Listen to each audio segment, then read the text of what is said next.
উপজেলা বিএনপি আয়োজিত আজকে এই সম্মানিত সভাপতি সর্বস্তরের প্রিয় ভাই ও বোনেরা, আসসালামু আলাইকুম ওয়া রাহমাতুল্লাহ।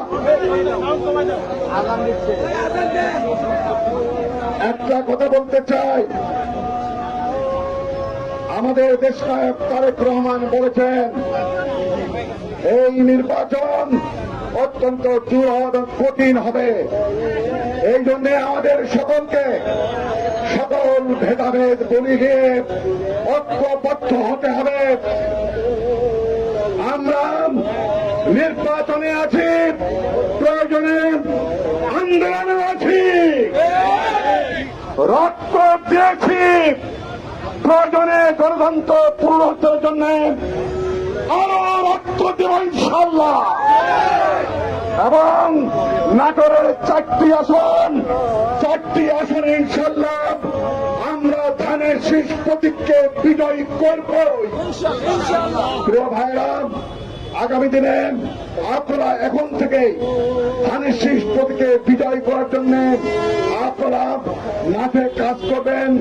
দেশনায়ক তারেক রহমানের 31 দফা যে কর্মসূচি দিয়েছেন সেই 31 দফা নিজে পালন করবেন এবং প্রচার করবেন। এই 31 দফার মাধ্যমে বাংলাদেশ একটি মানবিক বাংলাদেশ হবে।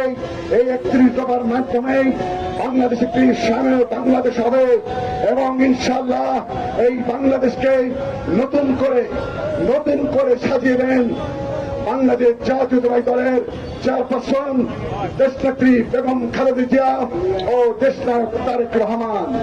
আমরা ইনশাআল্লাহ দোয়া করব আমাদের এই দুই নেতাকে মহান আল্লাহ তাআলা যেন দীর্ঘায়ু দান করেন এবং সুস্বাস্থ্য রাখেন। এদেশের স্বাধীনতা সার্বভৌমত্ব রক্ষার অতন্ত্র প্রহরী হিসেবে তারা যেন কাজ করতে পারেন, জনগণের সেবা করতে পারেন। এই কথা বলেই আগামী দিনে আবারও ধানের শীষ প্রতীককে বিজয় করব এই প্রত্যাশা রেখে এখানে আমি আমার বক্তব্য শেষ করছি। খোদা হাফেজ।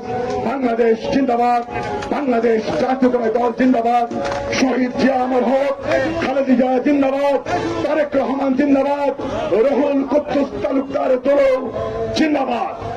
এবারে সভাপতি বক্তব্য রাখবেন।